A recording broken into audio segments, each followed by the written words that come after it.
Assalamualaikum warahmatullahi wabarakatuh. Saudaraku sekalian, semoga kita selalu dalam bimbingan yang maha kuasa. Lewat kesempatan kali ini, Al-Fakir ingin mengkaji satu ayat di dalam Al-Quran yang terkait dengan orang-orang yang bertakwa, dan di situ berbicara tentang surga.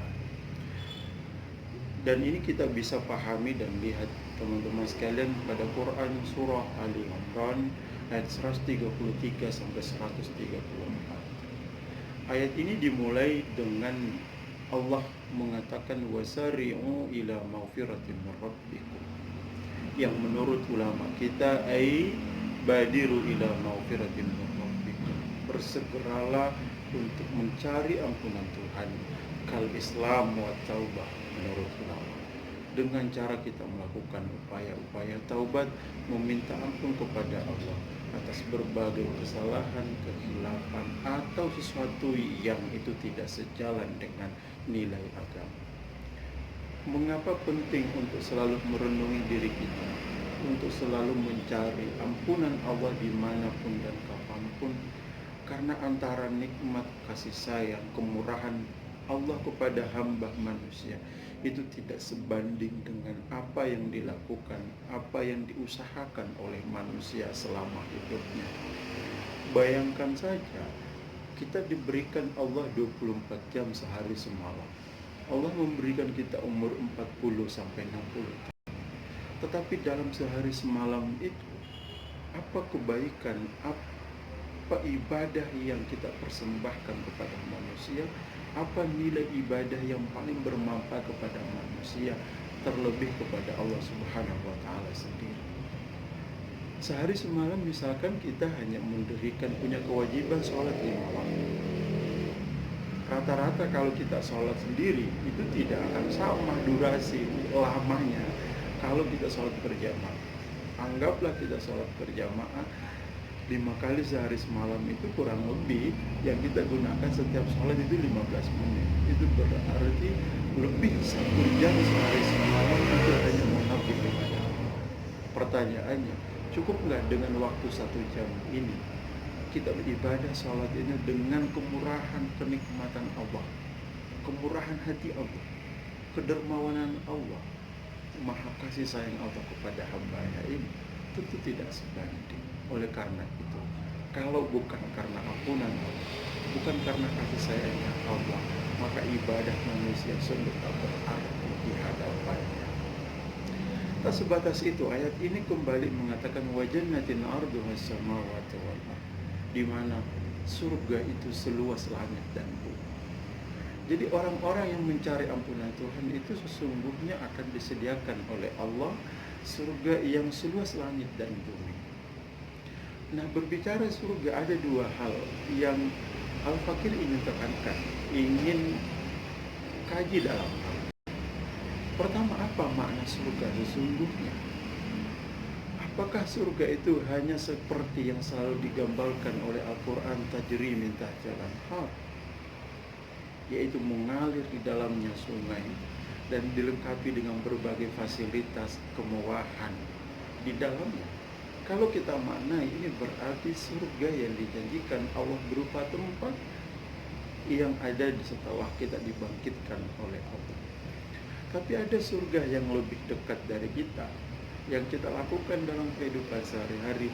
Jika al-jannah itu di mana raudhah, taman, di mana taman itu sesuatu yang sangat menyejukkan, menenangkan, maka kalau orang merasakan ketenangan, kenyamanan, kebahagiaan, tentram hatinya, selalu merasa puas hatinya, maka itu berarti itulah surga yang paling dekat dari diri kita di dalam kehidupan ini. Singkatnya, surga bisa dekat dari kita selama dalam hidup ini jika kita selalu merasa bahagia, nyaman, tenang, tak ada gangguan apa-apa. Dan bisa juga surga yang menjadi jaminan kemudian di hari akhirat nanti. Tapi Allah menekankan uiddat lil muttaqin, dijanjikan kepada orang-orang yang bertakwa. Nah, teman-teman sekalian, pertanyaannya, siapa yang dimaksud orang-orang yang bertakwa di dalam ayat ini? Lalu takwa yang seperti apa yang dijanjikan Allah? Surga yang kemudian itu membuat dirinya tenang, bahagia, nyaman. Artinya ada konsep kebahagiaan yang ditawarkan bagi orang-orang yang bertakwa, dan itu akan menjadi ketenangan dirinya dalam kehidupan. Yang pertama adalah alladzina yunfikuna bis-sarra'i wad-dharra, yaitu orang-orang yang menafkahkan hartanya, membelanjakan hartanya, mengeluarkan sebagian hartanya itu entah dia dalam keadaan susah atau senang. Ai fi siddati war raha wa sihhati wal marad wa fi jamil ahwal, menurut kajian tafsirnya. Artinya orang yang bertakwa sesungguhnya itu orang yang tidak terikat kondisi dan situasi, entah dia sakit atau sehat, entah dia lagi sukses atau tidak, entah lagi usaha berjalan lancar atau justru mandek, maka apa yang ada di tangannya dia akan mengeluarkan sesuai dengan kemampuan dan kapasitas yang ia miliki. Artinya kalau ada orang yang mengeluarkan, berbagi kepada orang lain, kalau ada orang yang memberikan donasi bantuan kepada orang lain karena ia sedang lancar usahanya, itu berarti bukan orang bertakwa. Ia akan bertakwa kalau kondisi antara dia lancar dengan tidak, tetap mengeluarkan sesuai kemampuan. Sama halnya misalkan ketika seorang caleg, mohon maaf, orang yang ingin memperebutkan hati masyarakat, apakah sama ia mau sering memberikan bantuan kepada rakyat antara sementara ia kampanye atau tidak? Kalau itu berbeda, berarti itu bukan orang yang bertakwa. Pertanyaannya, teman-teman sekalian, apakah orang yang selalu berbagi kepada orang lain itu hidupnya tidak tenang, tidak nyaman? Pasti setiap orang yang senang berbagi kepada orang lain, maka pasti dia akan mendapatkan ketenangan di dalam dirinya, kepuasan di dalam diri sebagai akibat dari apa yang dia keluarkan. Nah, kalau sudah bahagia, sudah tenang, itu berarti ada tumbuh surga di dalam diri kita. Maka mari yuk kita berbagi kepada orang lain sesuai dengan kemampuan kita masing-masing, tanpa mengenal kondisi dan situasi atau perasaan apapun, kita tetap berbagi. Insya Allah kita akan bahagia, karena itu janji Tuhan. Yang kedua, siapa yang mendapatkan surga bagi orang-orang yang bertakwa, yaitu wal kadhiminal ghaidh, orang yang mampu menahan amarah. Jadi orang yang bertakwa itu orang yang mampu mengendalikan amarah dan emosinya.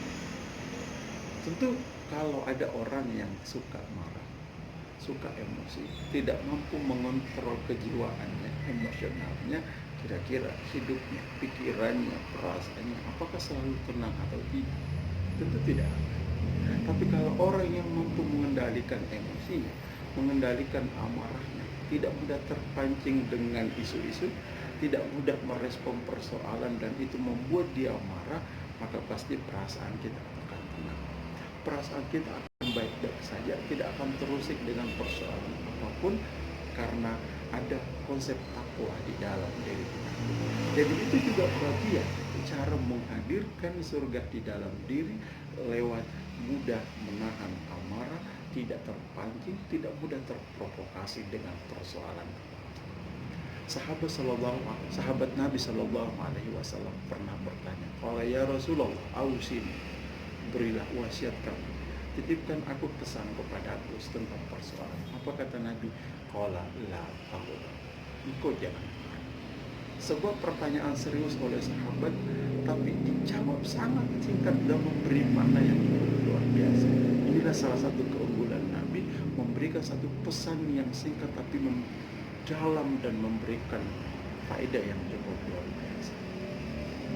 Teman-teman sekalian, mengelola emosi ini penting. Salah satu yang membuat kita tidak tenang, ketika luapan emosi ini sering kerap kita merespon sesuatu.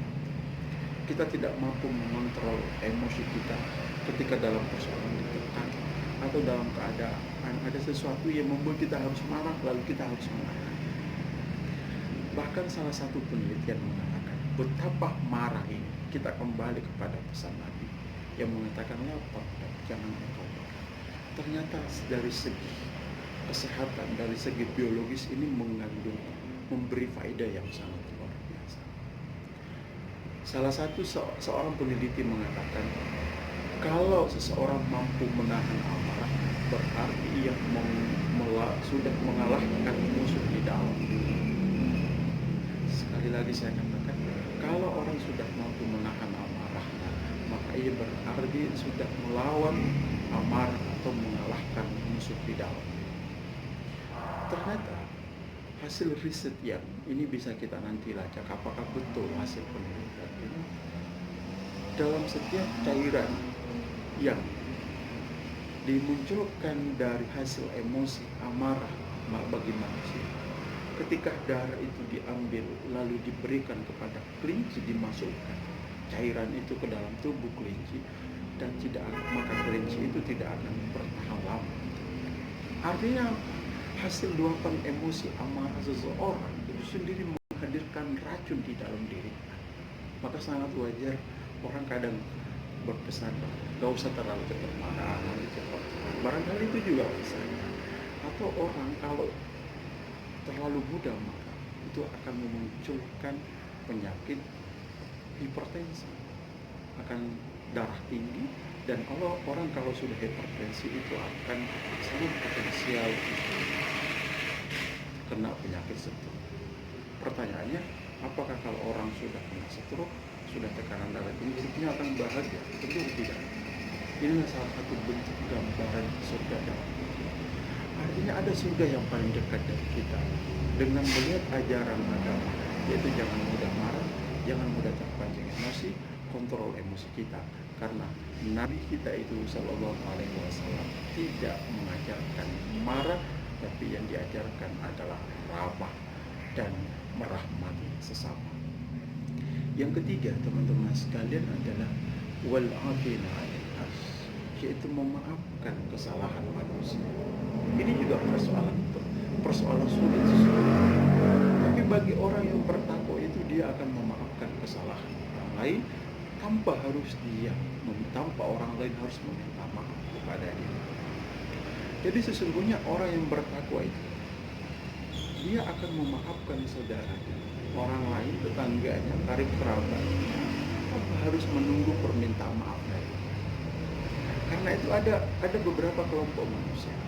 Kalau ada orang yang berbuat jahat kepada kita, lalu dibalas kejahatan, itu yang disebut dengan dendam. Jadi misalkan kita pernah dizalimi orang lain, lalu kita melakukan upaya pembalasan dendam, melakukan kejahatan yang sama, itu yang disebut dengan perasaan dendam. Yang kedua, ada orang kadang tipikal manusia, kita akan berbuat baik kepada orang lain kalau orang itu berbuat kepada kita. Jadi misalkan contoh paling sederhana, kalau kita diundang kondangan, diundang acara selamatan, maka suatu waktu kalau saya mengadakan acara, saya akan undang dia. Itu artinya juga salah satu tipikal manusia, artinya dia tidak mau berbuat baik kalau orang lain tidak berbuat baik pada dirinya. Menurut ulama kita, ini bukan konsep orang baik, ini sesuatu yang biasa-biasa saja dan secara manusiawi. Yang ketiga, ada orang yang berbuat baik terhadap dirinya, dia sering ditraktir misalkan, sering dibantu ketika dalam keadaan sulit, tapi balasan ke dia adalah menyakiti, justru tidak pernah berbuat baik kepada dia. Jadi kebaikan berbalas dengan kejahatan. Ini yang disebut dengan zalim. Dan justru juga banyak tipikal manusia. Orang biasa mengatakan orang yang lupa daratan, kacang lupa kulitnya. Kira-kira konsep kelompok ketiga adalah orang-orang yang seperti itu. Tapi ada gambaran manusia yang sebenarnya orang-orang yang bertakwa, yang dijanjikan Allah surga itu, yaitu orang yang berbuat jahat kepada dia, tapi dia berbalas dengan kebaikan. Jadi kalau dia tidak diundang oleh saudaranya, tidak diundang kondangan, tidak diundang acara selanjutnya, suatu waktu dia akan mengundang ke rumahnya. Nah, ini salah satu bentuk. Kalau dia tidak mau bersilaturahmi ke rumah kita yang akan datang menjenguk, kita yang akan datang bersilaturahmi.